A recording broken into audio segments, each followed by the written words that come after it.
नमः संस्कृताय दोस्तों, यूट्यूब से मैं साधना सबका स्वागत करती हूँ। कैसे हैं दोस्तों? आशा करती हूँ कि स्वस्थ व्यस्त मस्त होंगे, अपना और अपने परिवार का ख्याल रख रहे होंगे। इसी आशा और विश्वास के साथ दोस्तों आइए आज का पाठ शुरू करते हैं, जो यूपी टीजीटी पीजीटी एलटी आल संस्कृत सभी संस्कृत प्रतियोगी परीक्षाओं के लिए महत्वपूर्ण संधि है दोस्तों।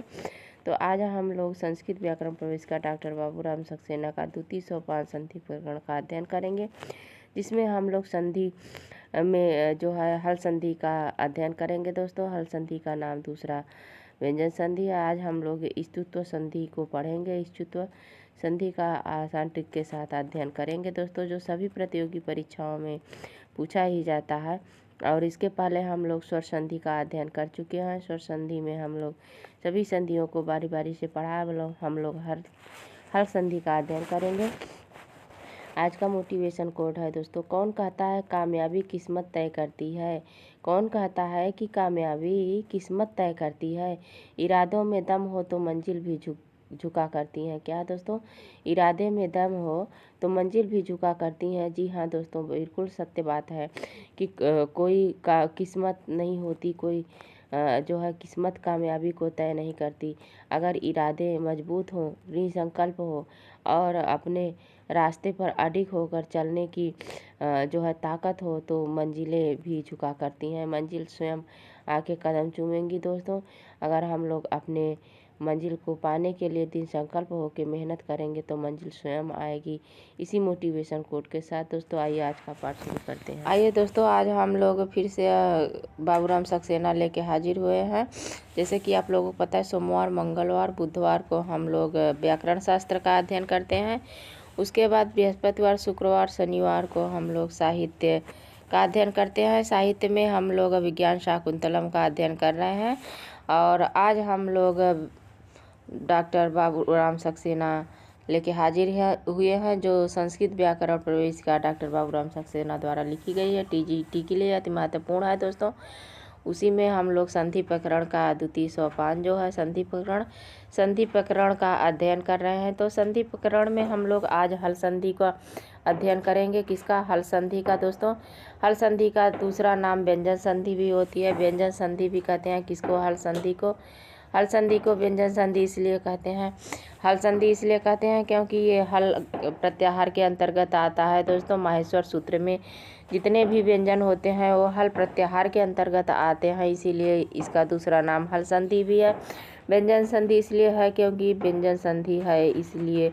तो आइए इसके परिभाषा को और इसके उदाहरण को के माध्यम से हम लोग समझते हैं कि व्यंजन संधि क्या है, व्यंजन संधि किसे कहते हैं और इसके नियम क्या क्या हैं। इन सब बातों का हम लोग अध्ययन करेंगे। तो ये है हमारी व्यंजन संधि दोस्तों। व्यंजन के बाद स्वर या व्यंजन आने पर जो विकार होता है उसे व्यंजन संधि कहते हैं। क्योंकि कहा गया ना, संधि का जो परिभाषा है तो दो अणों के मेल को संधि कहते हैं। क्या? दो अणों के मेल को संधि कहते हैं। अर्थात दो अण मिलते हैं तो एक तीसरे वर्ण का निर्माण करते हैं, तो उसे संधि कहा जाता है। जो आपस में दो अण मिलके एक संधि कार्य करते हैं दोस्तों। तो व्यंजन क्या है कि व्यंजन के बाद पहले क्या रहे? व्यंजन रहे। व्यंजन के बाद क्या आए? स्वर या व्यंजन आने पर जो विकार होता है उसे व्यंजन कहते हैं। जैसे कि पहला जो प्लस के आगे का पहला शब्द होता है तो वो क्या होता है? वो पहले किसी भी वाक्य के पहला जो अंतिम शब्द होता है वो व्यंजन होना चाहिए। और फिर दूसरे वाक्य का पहला शब्द स्वर हो या व्यंजन हो, क्या चाहे स्वर हो चाहे व्यंजन हो, उसके बाद जो तीसरा वाक्य बनता है उसे व्यंजन संधि कहते हैं। क्या? उस व्यंजन संधि के रूप में परिवर्तित हो जाता है। आइए देखते हैं, उदाहरण के माध्यम से समझते हैं दोस्तों। जैसे वाक प्लस ईशः के क्या बना है? वागीशः या व्यंजन संधि है। तो पहले व्यंजन है, उसके बाद स्वर है। कैसे व्यंजन है दोस्तों? आइए इसको देखते हैं कि व्यंजन एक ऐसे वाक में जो हलंत लगा हुआ है, क में, वाक के क में जो हलंत लगा है और ई क्या है? हमारा ई स्वर है। क्या है? ई स्वर है। तो वाक प्लस ई का ये तीसरा रूप हो गया है दोस्तों। इसमें एक सूत्र झलाम जसो जसिस के माध्यम से ये क्या हो जाता है, तीसरा रूप हो जाता है। अभी इसके आगे के भाग में इसके संधि को पढ़ेंगे तो आप लोगों को बताएंगे।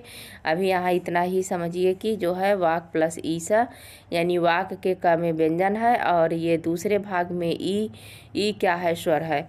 तो क्या हो गया है, वागीशा।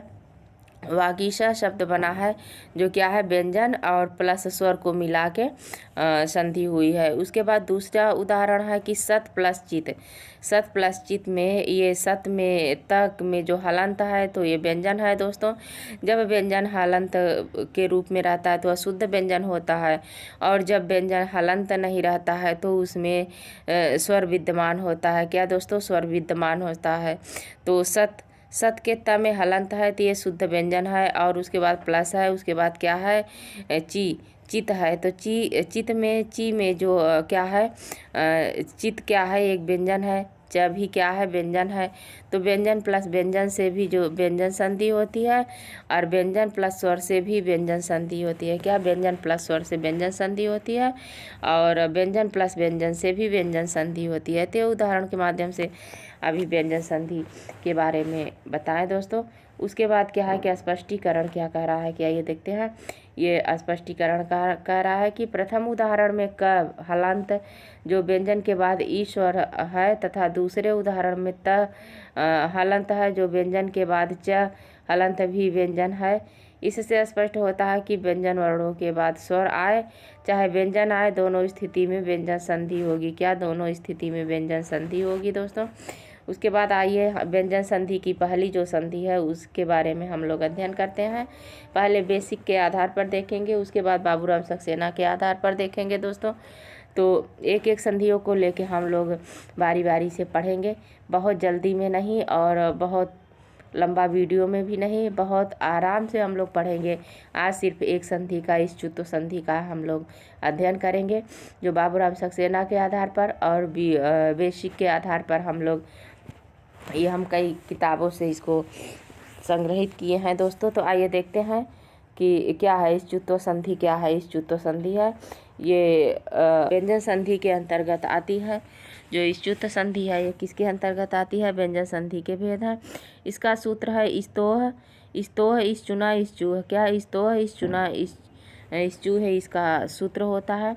क्या, इस च्युत संधि का सूत्र अगर पूछता है कि इस च्युत संधि का सूत्र क्या है, तो इस च्युत संधि का सूत्र इस्तोह इस चुना इस चूह। क्या, इस्तोह इस चुना इस चूह, ये व्यंजन संधि का सूत्र है दोस्तों। सूत्र का विश्लेषण क्या है, आइए देखते हैं। सूत्र का विश्लेषण क्या है। स्तूह का अर्थ क्या होता है, सकार त वर्ग, यानी सकार स्तूह यानी ये जो आधा श और त है तो आधा स का अर्थ होता है सकार, और त का त वर्ग यानी स। ये कौन सा स है दोस्तों, ताल दंती स। क्या, दंती स और त थ द ध न। उसके बाद इश्चुत, इश्चू का अर्थ होता है सीटी वाला श यानी शकार, और चू का अर्थ होता है च वर्ग। चू का अर्थ होता है च वर्ग। व्यंजन वर्णमाला पढ़ते समय आप लोगों को बताए थे कि कु का अर्थ क वर्ग होता है, चू का अर्थ च वर्ग होता है, और टू का अर्थ ट वर्ग होता है। तो वही यहाँ पे कह रहा है कि स्तूह है, स्तूह का अर्थ जो स्तूह में त है उसका अर्थ त वर्ग होगा। त वर्ग का अर्थ होता है क त थ द ध न, ये पांचों अक्षर त वर्ग में आ जाएंगे। और स्तु क्या है, सकार है यानी दंती श। उसके बाद इश्चू यानी तालब्य श और तालब्य शकार, और क्या है च वर्ग। चू का अर्थ च वर्ग होता है। तो च वर्ग में च छ ज झ ञ यानी पांचों च छ ज झ ञ पांचों व्यंजन आ जाएंगे। तो ये सूत्रार्थ का विश्लेषण है दोस्तों। उसके बाद आइए देखिए क्या कह रहा है कि शकार या तकार, यानी शकार या तकार तथा द ध न के पहले या बाद में क्या आए, श यानी च वर्ग च छ ज झ ञ का योग होने पर श के स्थान पर श हो जाएगा, यानी स के स्थान पर क्या हो जाएगा, श हो जाएगा। त के स्थान पर च वर्ग हो जाता है। क्या, त वर्ग के स्थान पर च वर्ग हो जाता है। अर्थात यानी ये सादा वाला स यानी ये जो दंती स है उसके स्थान पर क्या हो जाएगा दोस्तों, सीटी वाला स हो जाएगा। और त थ द ध न के स्थान पर हो जाएगा यहाँ पे च छ ज झ और ञ, क्या हो जाएगा, ञ हो जाएगा। कहने का इसका च्युत संधि का बस यही कॉन्सेप्ट है कि स के यानी जो तालब दंती स है उसके स्थान पर तालब श हो जाएगा। ये आइए तालिका के माध्यम से देख लेते हैं दोस्तों। ये देखिए दंती स के स्थान पर तालब श हो गया है, त के स्थान पर च हो गया है, थ के स्थान पर छ हो गया है, द के स्थान पर ज हो गया है और ध के स्थान पर झ हो गया है, न के स्थान पर य हो गया है। तो श या च वर्ग का योग पहले हो या बाद में हो, यानी ये कह रहा है कि पहले क्या हो, पहले सादा श या त थ द ध में यानी त वर्ग में कोई भी हो, उसके बाद प्लस के बाद सीटी वाला स और च वर्ग में कुछ होगा तो क्या आ जाएगा, यही दूसरा वाला आ जाएगा, यानी च छ ज वाला ही आ जाएगा। क्या च छ ज ही हो जाएगा, पहले का कोई मेल नहीं रहेगा। कहने का तात्पर्य वही है कि ये त आएगा तो च हो त प्लस च रहेगा बाद में तो भी क्या हो जाएगा, च हो जाएगा। थ प्लस छ रहेगा तो बाद में भी छ हो जाएगा। यानी कहने का तात्पर्य है जो बाद वाला वर्ण है उसी के स्थान पर वही वर्ण हो जाएगा। आइए उदाहरण के माध्यम से समझते हैं दोस्तों कि उदाहरण क्या कह रहा है। ये जैसे कह रहा है कि रामस प्लस शेते, रामस प्लस शेते में रामस शेते हुआ है। वो कैसे, रामस में ये जो दंती स है, दंती स है, उसके बाद ये तालव्य स है, तो तालव्य स के स्थान पर तालव्य स ही हुआ है। क्या, तालव्य स ही हुआ है दोस्तों, दंती स का कोई मतलब नहीं हो गया है। तो ये जो दंती स है उसी के स्थान पर तालव्य स हो गया है, क्योंकि बाद में ये दंती स तालव्य स है। क्या है, तालव्य स है, यानी पहले जो है सादा स है, बाद में सीटी वाला स है, तो इस सादा स का ही को भी सीटी वाले स में परिवर्तित हो जाते हैं। क्या, सीटी वाले स में परिवर्तित हो जाएगा। ये इसमें कोई विकार उत्पन्न नहीं होगा। क्या हो दोस्तों, इसमें कोई विकार उत्पन्न नहीं होगा, ये उसी के तरह रहेगा। लेकिन ये इसमें जो स है तो इस स के स्थान पर सीटी वाला स हो गया है। क्या, सीटी वाला स हो गया है। अब यहाँ पे हलंत लगा है तो ये शुद्ध व्यंजन है और आधा है, व्यंजन को अर्ध मात्रिक भी कहा जाता है ना दोस्तों। तो ये क्या है, हलंत के साथ ये आधा है, तो यहाँ ये भी हलंत हो गया है। क्या, सीटी वाला स भी हलंत हो गया है।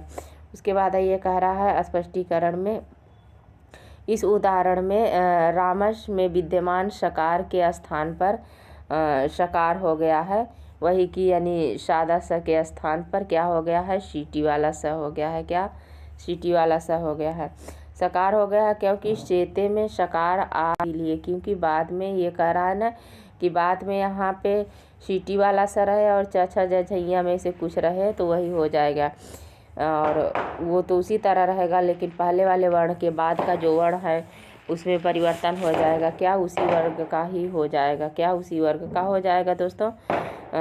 इस उदाहरण में रामस में विद्यमान शकार के स्थान पर शकार हो गया है, क्योंकि शेते में शकार आ रहा है, इसीलिए। ध्यान दें, इस सूत्र में शकार के बाद शकार आया है, आए ऐसा नहीं कहा गया है, अपितु योग होने पर कहा गया है। योग का अर्थ होता है मिलना। क्या, योग का अर्थ ही मिलना होता है दोस्तों। योग का अर्थ क्या होता है कि मिलना होता है।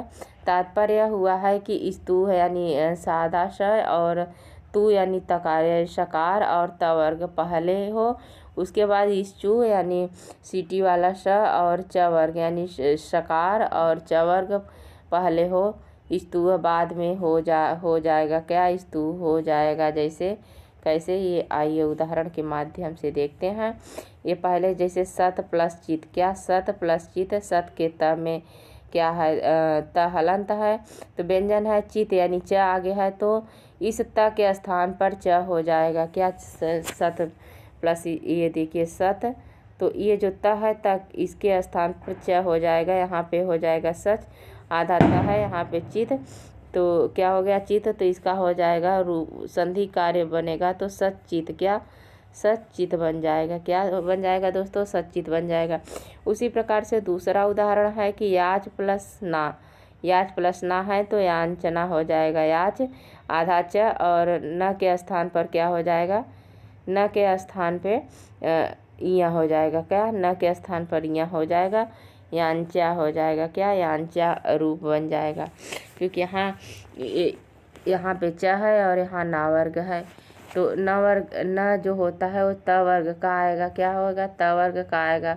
तो इसी त वर्ग के स्थान पर ही जो है च वर्ग हो गया है। उसके बाद उपयुक्त उदाहरण में सत के त का चित के च के योग होने से सत में त के स्थान पर च हो गया है, तो क्या बना है, संचित रूप बन गया है दोस्तों। उसे अभी उदाहरण के माध्यम से समझाए हैं आप लोगों को। आशा करती हूँ कि समझ में आया होगा।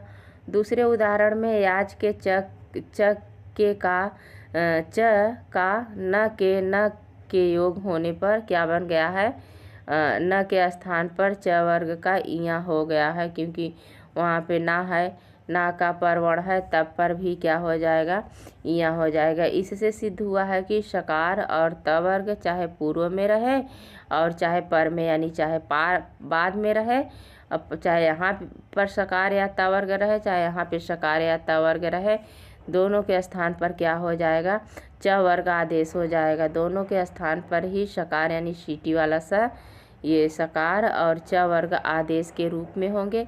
इसे अवश्य देखें, इष्टुत्व संधि हमेशा पूछी ही जाती है। तो आइए इसे तालिका के माध्यम से देख लेते हैं। स के स्थान पर स हो जाएगा, क्या, स के स्थान पर स हो जाएगा दोस्तों, और त के स्थान पर च हो जाएगा, थ के स्थान पर छ हो जाएगा, द के स्थान पर ज हो जाएगा, और ध के स्थान पर झ हो जाएगा, और न के स्थान पर क्या हो जाएगा, य हो जाएगा, न के स्थान पर य हो जाएगा। तो अपने अपने स्थान को अपने अपने स्थान में ग्रहण कर लेंगे दोस्तों। और सकार जहाँ स्तु है, सकार त वर्ग स्थानीय है, स्तु है सकार च वर्ग आदेश हो जाएगा। क्यों, क्योंकि आदेश जैसे न के स्थान पर ही तो यहाँ का आदेश हो रहा है, तो वही सकार त वर्ग को स्थानीय रूप माना जाएगा, और जो सकार और च वर्ग है उसे आदेश रूप माना जाएगा, क्या, आदेशित माना जाएगा दोस्तों। यहाँ से क्वेश्चन बहुत पूछता है, इसको कई बार पूछा भी है, पूछा जाता है कि स्थानीय कौन है और आदेश कौन है, तो इसमें से जो दिए रहते हैं ऑप्शन उसी में से चुनना रहता है दोस्तों। उसके बाद अन्य उदाहरण जो है, आइए जल्दी जल्दी फटाफट देख से समझते हैं। अन्य उदाहरण क्या है, सत प्लस जन, क्या, सत प्लस जन, सद के द को हलंत को द से यहाँ द के स्थान पर ज आदेश हो गया है, तो सज्जन बन गया है। कस प्लस चित, कस के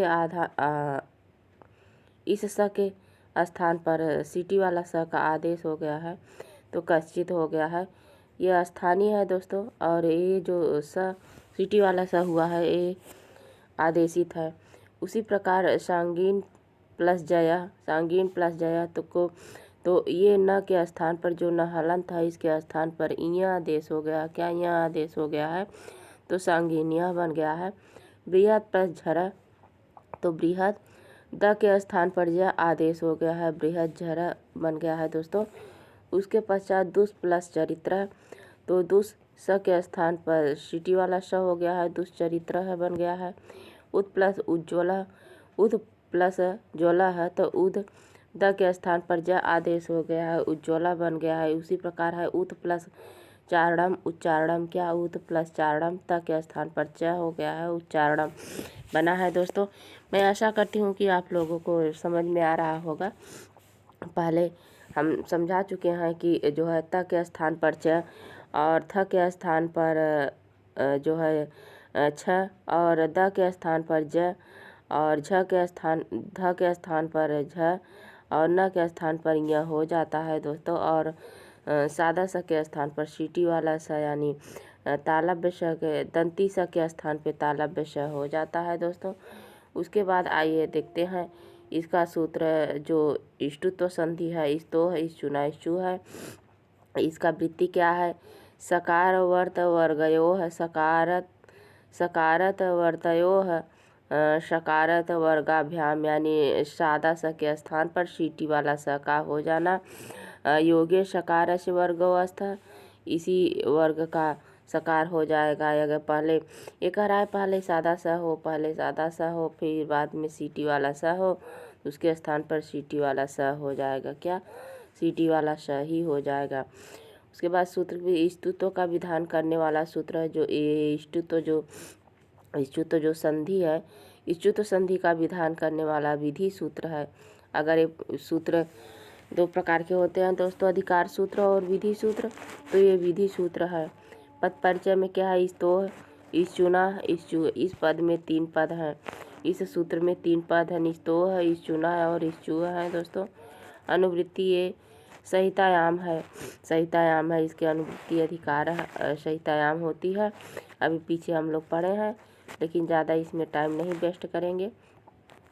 सूत्रार्थ, शकार त वर्ग के पहले या बाद में शकार च वर्ग का योग होने पर शकार और च वर्ग का आदेश हो जाता है। इसे हम लोग देख चुके हैं। देखिए, स के स्थान श और प्लस श रहे, त प्लस च रहे और थ प्लस छ रहे, द प्लस ज रहे, झ प्लस य रहे और न झ ध प्लस झ रहे और न प्लस य रहे, तो उसके स्थान पे क्या हो जाएगा, यही वर्ग पुनः हो जाएगा। क्या यही हो जाएगा, यहाँ सीटी वाला सा हो जाएगा, यहाँ च हो जाएगा, छ हो जाएगा, यहाँ पे ज हो जाएगा, यहाँ झ हो जाएगा और यहाँ क्या हो जाएगा, यह हो जाएगा दोस्तों।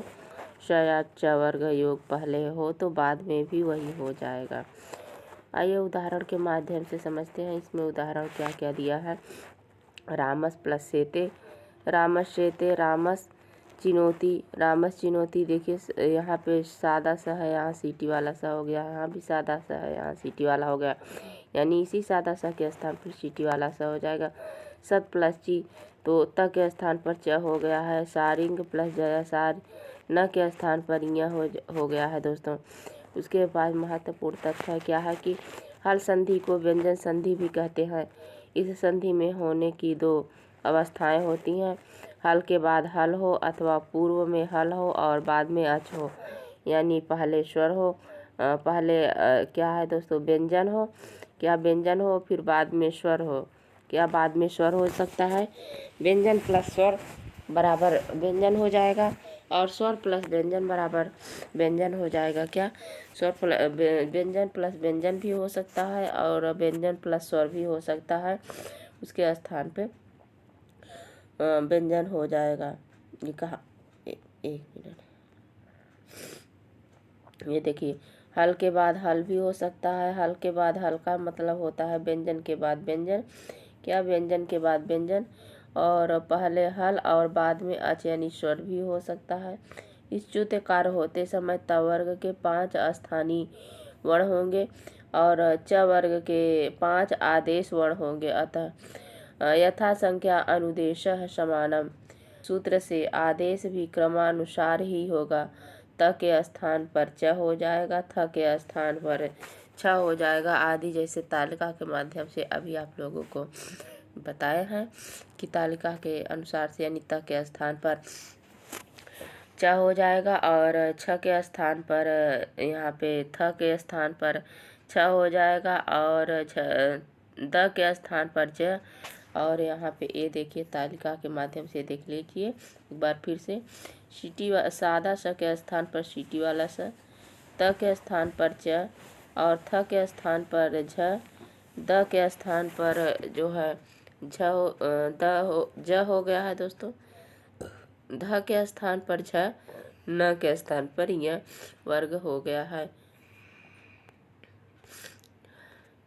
उसके बाद है, 1 मिनट कट नहीं रहा है। आइए उसके बाद हम लोग अन्य इच्युत संधि के अन्य उदाहरण फटाफट देख लेते हैं। उसके बाद बाबूराम सक्सेना के आधार पर देखेंगे इच्युत संधि क्या कर रही है। तपस प्लस चार्य के तपस चार्य, यहाँ सीटी वाला सा हो गया। तत् प्लस च के तच्च, ये देखिए त के स्थान पर च हो गया है। 1 मिनट थोड़ा सा बड़ा कर लेती हूँ, ये देखिए यहाँ पे इतना बड़ा कर लेती हूँ। और उसके बाद तत् प्लस जानाति, तो तत् जनाति, तत् के स्थान पर ज हो गया है क्योंकि यहाँ पे ज है, क्या यहाँ ज है, तो तत् जनाति हो गया है। धनवान प्लस शूद्र, द के स्थान पर यहाँ पे सॉरी यहाँ न है दोस्तों, न के स्थान पर इया हो गया है, यहाँ इया हुआ है। नारस, नारदस प्लस सशाप, तो नारद सशाप, यहाँ देखिए सादा स के स्थान पर सीटी वाला हो गया है। प्रियत प्लस छादनम, त के स्थान पर जो है च हो गया है बृहत छादनम, बृहत प्लस छित्रम बृहत छित्रम। ये देखिए बृहत छित्रम, बृहत छित्रम हो गया, बृहत प्लस चित्रम बृहत चित्रम, बृहत प्लस छत्रम बृहत छत्रम, भूभृत प्लस चलति भूभृत चलति, बृहत प्लस जो बृहत जो। यहाँ द है तो ज हो गया है। मुनान प्लस जीतवान तो मुनान जीतवान, न के स्थान पर यह हो गया है। राजन प्लस जागृही तो राजन जागृही, न के स्थान पर यह हो गया है। राज प्लस नी रागी हो गया है, ज के स्थान पर गया हो गया है दोस्तों, रागी बन गया है। राजन प्लस जय तो राजन जय है, न के स्थान पर यहाँ यह हो गया है। रामस प्लस शेते तो रामस शेते, भी इसको पढ़े भी हैं। उसके बाद रामस चिनोती, क्या है रामस चिनोती तो रामस चिनोती हो गया है। उसके बाद यहाँ पे है एक मिनट कहाँ भाग रहे हो यार। यहाँ रामस चिनोती, रामस प्लस छात्र रामस छात्र, रामस प्लस च तो रामस च, राज्ञ प्लस राज, राज प्लस न है तो राज्ञ, वियत प्लस, तो यही सब रूप फंसाएंगे दोस्तों, और बाकी तो सब समझ में आ रहे हैं। वियत प्लस चर तो त के स्थान पर च वियत चर, शिशु प्लस सेते तो शिशु शिशु सेते, सारंगीन प्लस जय सारंगीन जय, शत्रुन प्लस जय शत्रुन जय, श्रीमन प्लस झटिति श्रीमन झटती, ये है श्रीमन झटती, यहाँ न के स्थान पर यह हुआ है। सोमद सो सुद प्लस झकारा तो सो सुद प्लस झकारा का हुआ है, सो सुद झकारा होगा। यह है सो सुद झकारा, देखिए ज आ गया, द के स्थान पर जा गया। सत प्लस छत्र के सत छत्र हो गया, समाज प्लस जीघ्रत के समाज जीघ्रत, सत प्लस झागा के सत झागा, सत प्लस चित के सचित, और सत प्लस चरित के सच्चरित, सूर्यस प्लस छत्र के सूर्यस छत्र, सुहित के स्थान पर सुहिज हो गया है। सत प्लस चिद्रूपम के स्थान पे सत चिद्रूपम, सत्कृत स्थान पे चवर्ण सुत्कृत हो गया है। हरिश प्लस छत्र के स्थान पर हरिश छत्र हो गया है। हरिशे शेते हरिशेते, गुणीन प्लस के आधार पर देखते हैं दोस्तों क्या करें, हल संधि क्या है। ये हल संधि है दोस्तों, और ये है यहाँ 13 नंबर में दिया है, किताब खोल लीजिए समझ में आ जाएगा। जब शकार या तवर्ग में कोई व्यंजन शकार या चवर्ग के किसी व्यंजन के योग में आता है तो यहाँ शकार के स्थान शकार और तवर्ग के स्थान में क्रम से शकार और चवर्ग हो जाता है, क्रम से हो जाता है दोस्तों। जैसे बताए हैं कि च के स्थान पर क्या त के स्थान पर च हो जाता है, और ध के स्थान पर छ हो जाता है, ये क्रम से हो जाता है। वही बाबूराम सक्सेना में भी दिया है। जैसे हरीश प्लस शेते के हरीश शेते हो गया, यहाँ स के स्थान पर सीटी वाला हो गया, हरीश होता है। राम चिनौती तो रामस चिनौती हो गया है। हा को सही माना जाता है, जो विसर्ग होता है उसे सही मानते हैं, तो इसके स्थान पर भी यहाँ पे हो गया है जो है सीटी वाला सा। राम इकट्ठा करता है। सत प्लस चित तो त के स्थान पर च हो गया है, सचित हो गया है। सत्य प्लस ज्ञान सत्य का ज्ञान, और सारिंग प्लस जय सारिंग जय, हे विष्णु की जय हो, क्या विष्णु की जय हो। उसके बाद क्या है कि नियम व्यतिरेक जब त वर्ग श के बाद आते हैं तो उनके स्थान में तव नहीं होता, क्या तव नहीं। जैसे विषधन न विष्णु, विषधन न विष्णु, प्रधन न प्रश्न, ये दूसरे सूत्र से आता है दोस्तों। तो इस सूत्र का क्या नाम है, ये सूत्र है 7। ये यहाँ पे समझ में नहीं आ रहा होगा, लेकिन बता रहे हैं कि ये 7 सूत्र है। 7 सूत्र से होता है, क्या होता है यहाँ पे 7 सूत्र है, तो 7 सूत्र से यहाँ पे ये उदाहरण बनते हैं। क्या विष्णु और प्रश्न 2 उदाहरण है इसका। जब त वर्ग और त वर्ग श के बाद आते हैं तो उसके स्थान पर क्या बनता है, उसके स्थान पर नहीं बनता है, उसे 7 सूत्र से, ये प्रश्न वृष्ण जो होता है वो 7 सूत्र से बनता है दोस्तों। अगला हमारा क्या है कि अगला 7 शब्द है। उसके बाद जब स के स्थान पर त वर्ग पर, अच्छा ये इष्टुत्व संधि का है। तो आज बस यहीं तक दोस्तों। नमः संस्कृताय। आप लोगों को वीडियो कैसे लगा? अच्छा लगा हो तो इसे लाइक शेयर कमेंट करिए, और जो हमारे नए साथी हो वीडियो को देख रहे हैं उसे सब्सक्राइब करिए दोस्तों, ताकि नोटिफिकेशन और वीडियो आप लोगों तक आसानी से पहुंच सके और आप लोग इसका लाभ उठा सके। तो आज बस यहीं तक दोस्तों। अगले भाग में हम लोग ष्टुत्व संधि का अध्ययन करेंगे। नमः संस्कृताय। धन्यवाद दोस्तों।